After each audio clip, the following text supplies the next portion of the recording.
¿Quieren ustedes plantear la tesis de ese artículo o el sentido de ese artículo? ¿O parto yo simplemente describiendo algunas cosas importantes en relación a ese artículo? Como ustedes prefieran. O sea, yo creo que el artículo está bien, o sea, lo que alcanzo a ver de la diapositiva está como bien resumido acá, porque lo que hacía era eso, sintetizar y como mostrar las principales líneas de investigación que se han dado y también generar propuestas en algunos temas que no se han profundizado, quizás. Es como si hubiera pensado en el taller y después se hizo el artículo. Una cosa así. O sea, justamente esto, ¿no? El artículo nos muestra cómo se hacen las cosas.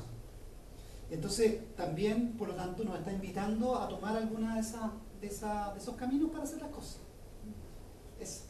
Y bueno, pero yo quiero agregar cosas que no digo en el artículo, pero que son fundamentos, son supuestos importantes del artículo. Primero, que este estudio en América Latina comienza a tener importancia con las transiciones a la democracia, del año 78 en adelante. Esa es la fecha que se usa convencionalmente para hablar de la transición a la democracia.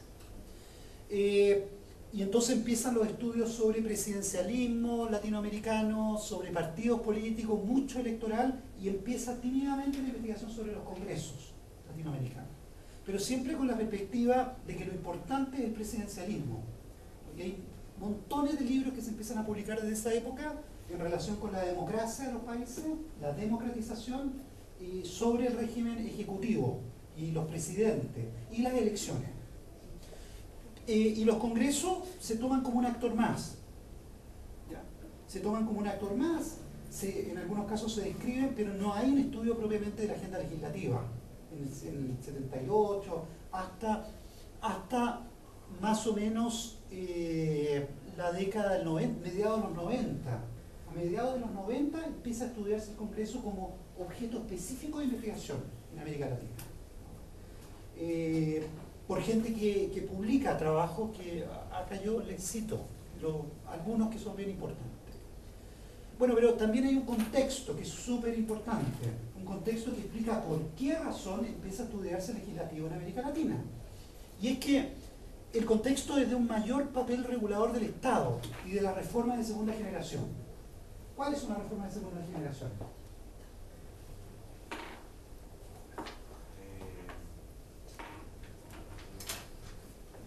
No te preocupes. ¿No? ¿No le han enseñado eso? Muy importante. A ver. No. Hubo en América Latina, no sé si ustedes recuerdan, una crisis del endeudamiento. A comienzos de los 80. ¿Han escuchado a los papás o de gente de la familia? Ustedes eran muy chiquititos probablemente. Pero esa crisis del endeudamiento fue terrible, fue espantosa. Fue mucho peor que esta de este año. Mucho desempleo, falta de esperanza, no se sabía dónde se iba, la pobreza era mucho mayor de lo que hoy día, en fin. Bueno, y esa crisis del endeudamiento desató como respuesta reformas económicas para ordenar la economía de los países, ¿ya? Y eso fueron las reformas de primera generación durante la década de 1980. El famoso consenso de Washington, que hubo una reunión de ministros, de personalidades importantes, de gente del Banco Mundial, etc., en Washington en 1990, y de cierta forma se acordó, se llegó a un consenso sobre una agenda para manejar la economía, para que nunca más volviera a pasar lo que ocurrió en la década de los 80.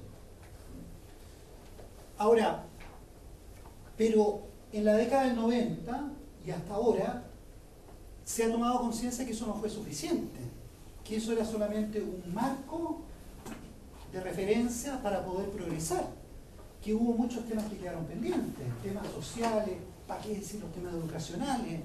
Los temas de la justicia, de tener sistemas judiciales que funcionen bien, los temas de, ustedes ven todos los problemas que hay con la seguridad social, con la salud, en fin, ¿no? O sea que se vio países colapsados en América Latina por estos problemas que no se solucionaban, que se iban acumulando en el tiempo, y se veía que las reformas económicas de primera generación no eran suficientes. Y comenzó entonces una fuerte presión para comenzar a pensar esta reforma de segunda generación.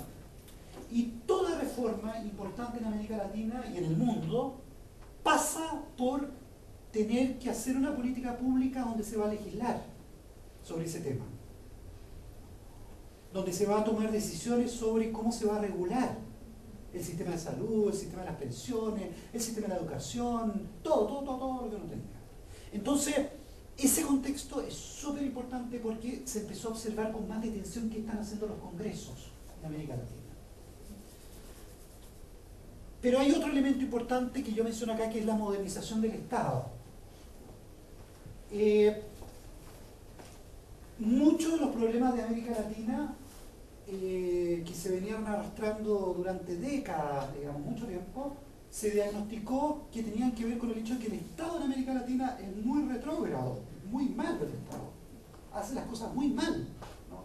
Gasta mucha plata y en el fondo da poca leche, o para decirlo en términos más elegantes, gasta muchos recursos que son importantes focalizar bien y los resultados son pobrísimos. Y todos somos víctimas de eso. De millonadas de plata gastada en cosas que no rinden nada. Entonces comienza durante toda la década del 90 y hasta ahora una política de modernización del Estado fuerte en los países, ¿no? Y esto se argumenta de distintas perspectivas. Unos dicen que la modernización es importante para la democracia.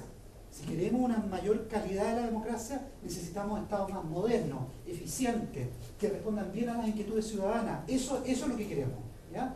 Y en consecuencia, ese contexto es muy importante porque la modernización del Estado también pasa porque se tomen muchas decisiones sobre el uso de recursos, ¿no? Sobre qué áreas se va a priorizar dentro del Estado, ¿no? Y también sobre el rol que van a tener los poderes legislativos en la modernización. Entonces, también la modernización del Estado se plantea como cómo modernizar a los congresos, porque en América Latina se tenía una visión muy negativa de los congresos, de los poderes legislativos. Siempre, como existía la idea de que era muy hiperpresidencialista todos los gobiernos, entonces el argumento que venía era que había que cambiar eso y la forma de cambiarlo era fortalecer al Congreso, modernizarlo. Y ahí entraba el Congreso en el tema de la modernización. Pero también hay un tercer elemento que es el fuerte impacto del horizonte de investigación de Estados Unidos, que no es neutral, créanmelo. Estados Unidos es, sin lugar a dudas, la potencia más hegemónica e importante en el mundo. Cada cosa que pasa en Estados Unidos tiene repercusión en todo el mundo. Y más aún en América Latina, porque los países de América Latina son muy vulnerables frente a Estados Unidos. Somos muy vulnerables. Dependemos del comercio, dependemos de las tecnologías, de muchas cosas. Y entonces, en Estados Unidos, muchos centros académicos donde hay latinoamericanistas, gente que se especializa en los estudios de América Latina, empezó a interesarse más por este tema. Y empezó a estudiar, a investigar este tema, a aplicar metodologías que allá ya se practicaban desde hace mucho tiempo, pero enfocadas en América Latina. Entonces, empezó como a conectarse esta fuerte influencia de los Estados Unidos en este tema con estos otros factores del contexto, ¿ya? Muchos viajes de estudio, muchos ¿cómo se dice? Estudiantes que se fueron a estudiar a Estados Unidos y que después vuelven a América Latina. Y entonces que empiezan a trabajar en estos temas y usan la metodología de Estados Unidos. A eso me refiero, con una fuerte influencia, un fuerte impacto de contexto. Y esto explica entonces por qué el tema ha comenzado a ser estudiado cada vez con más fuerza. Yo diría cronológicamente, histórico-genéticamente, fines de los 90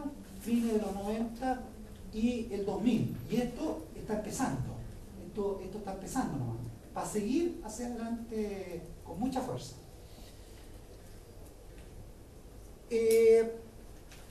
Entonces estamos hablando